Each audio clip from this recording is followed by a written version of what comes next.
Hello, welcome to my channel Indy Likes Books. My name is Indy and I like books, and the sun is out, it's shining, it's lovely.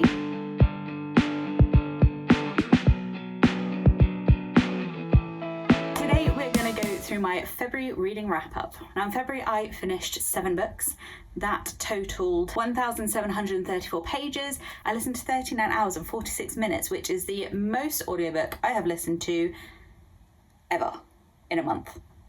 First thing I finished this month was Mockingjay by Suzanne Collins. This is the third book in the Hunger Games trilogy. I listened to an audiobook. I gave it 5 stars. This is the ending, the finishing off of the capital. It's just great. There's no games in this one, but then the whole city's kind of turned into games, and if you've not read it or watched it, then you need to. It's great. I love it at work at the minute because I've had loads of kids buying Hunger Games and I'm like, yes, love it, enjoy it, it's wonderful. Then I read The Night and the Moth. This was a buddy read with Carly. I will tag her below.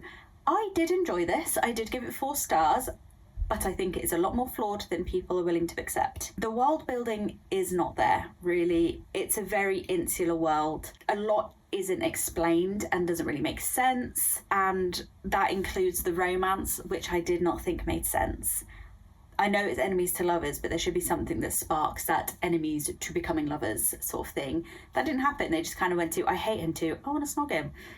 Didn't love that. And the magic was a bit boring. All of the objects had the same magic, which I got to an extent, but yeah. Basically, Bartholomew the Gargoyle really carried this book for me, and I will read the next one. I liked the ending. I liked the sort of twist. I think it was kind of obvious, but I enjoyed that, so I will read the next one. But yeah, 4 stars. 3 of those are for Bartholomew. Maybe not 3, that's dramatic, but a lot. And then I finished Ruthless Fae by Caroline Peckham and Suzanne Valenti, also known as The Twisted Sisters. This is the second book in the Zodiac Academy trials. I gave this one 4. I think with the first one, I was very much into the world, and there was the novelty of learning about this world and the characters. This one, I wouldn't say it was any worse. I just don't think I had the novelty of it, therefore I was picking up on some of the more obvious errors, like the lack of editing that's happened, the mistakes, the fact that it was so long. I mean, I'm enjoying them and I'm currently reading the 3rd one, but these whole books are covering 2 weeks at most, and that does drag a little bit. But as I said, I'm reading the 3rd one, so I enjoyed it enough to continue. I liked the fact that the girls were starting to get their own back. I did think there was some flaws in the revenge plots they were having. Some were very reliant on stuff that they just couldn't control, and it's just convenient that it went the way it did, if that makes sense. But yeah, left on a great cliffhanger and a great build-up for the 3rd book. So 4 stars. I then listened to Project Hail Mary on audiobook, and this was a 10/10 5-star book, the best audiobook I have ever listened to. Without a doubt, Ray Porter is the greatest narrator I've ever listened to. He just brought this whole book to life, and I'm not particularly sciencey. I've not studied science since GCSE, and I was concerned that I would get a bit bored in the sciencey aspects of it, but just the way he narrates, it was just impossible to get bored listening to this audiobook. And I think it helps that the character is a high school teacher who has gone to space to save the world, because the science is made more palatable. And I think it is because he's meant to be a teacher, so he relays things in a way that makes it more simple. I don't want to say too much about it. If you want to read this book before you see the film, I pray you do not watch the trailer, because the trailer ruins a massive, lovely, wonderful surprise in this book that you don't get from the blurb. And I was pissed when I watched it, to be honest, because I watched it before I read the book. But it's just great. It's less about science, more about friendship and doing the right thing, even if you maybe don't want to.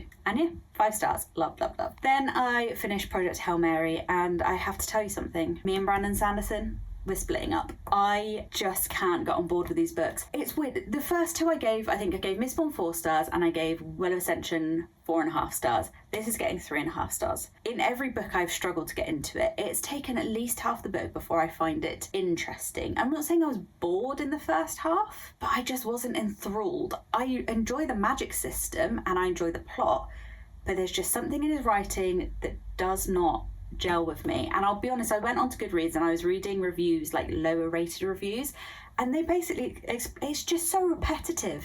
It's so repetitive, and there is so much internal monologue of the same thing over and over and over again, and I just could not care less, actually. By the time it ended, I was like, thank God. Now, the first two got higher ratings because, at least in the second half, exciting things happened. I can't tell you what those things are. In the second book, there's a big battle, and it was one of the best battles I've read. But in this, there isn't anything that redeems it. The battle in this book happens in the last 14 pages of the book, and then you have the ending and the big reveal, and it's like, oh, okay. The epilogue's lovely. That made me well up a little bit. And I did like the twists of things that have been happening throughout all the books, and they're suddenly explained, and you're like, oh, I didn't pick up on that, because I didn't. But I can't force myself to do more, especially knowing that The Way of Kings and stuff is over 1,000 pages. They don't need to be that long. This book did not need to be this long. It could have been half the length that it was, because it was so repetitive. Things were said over and over again. There's one of the characters basically explains the same thing in every single one of his POVs. We don't need that. I read that the last time. I'm sorry for all the Brando Sando stands out there, but me and him, we're done now. It could have been so good. Then I read The Sky on Fire. I did listen to this on audiobook despite having this version, but I needed an audiobook, so I audiobooked it.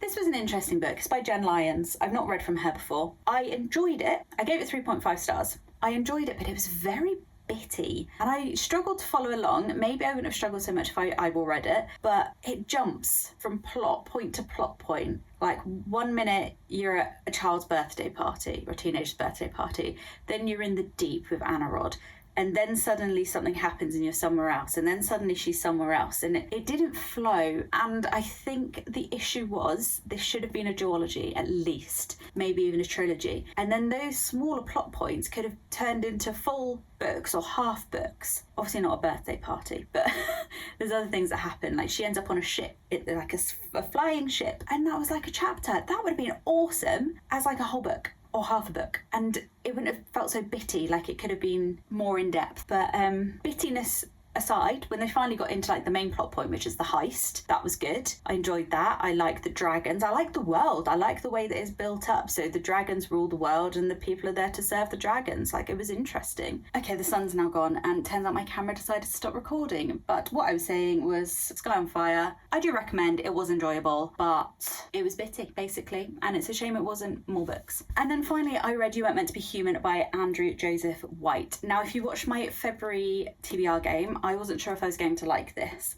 It's about these hives are now in Appalachia, and they're made of like worms and flies, and it's really gross. And there are people that serve these hives by killing people and feeding them to the hives. In return, the hives have like saved people.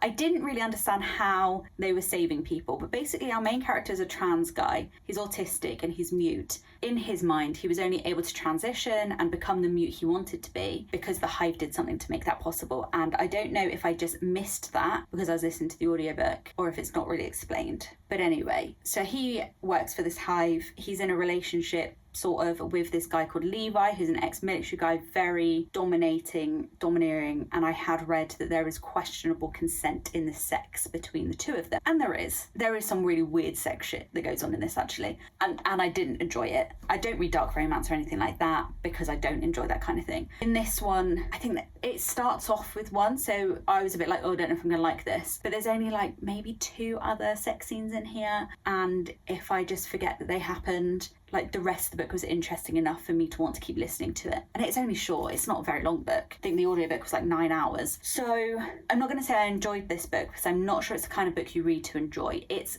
gross. There is a lot of conversation around trans rights and reproductive rights, obviously, like it's kind of shoved in your face. And it is terrifying to read because with the way that America especially, but also the UK is going at the minute, this is very much reality that could be happening in the next few years. Like, people are openly very anti-trans in this. It's really hard to get an abortion over 9 weeks, I think it is. Like, it's rough to read, but I did read it and I didn't hate it. So I did give it 3.5 stars. Honestly, I said all my good stuff the first time I filmed this and now I've forgotten what I'd said. So I would recommend this book, especially if you're into like body horror, because there's definitely body horror in it. There's murders. Like, my flavour of horror is a masked murderer killing people, like Scream. And like weirder stuff like When the Wolf Comes Home. Loved that. So I really, this isn't the sort of thing I normally read, but maybe I will read more of it As I said, I don't think it's something people read to enjoy. I don't know what I'm saying now. I've lost my way. Anyway, that was the last book I read, and I do recommend it, and I will be keeping it, which is lovely, because after the first book I got on the overnight subscription, I was concerned that I wouldn't like any of them. Anyway, that is my roundup. Are we still recording? We're still recording. Beautiful.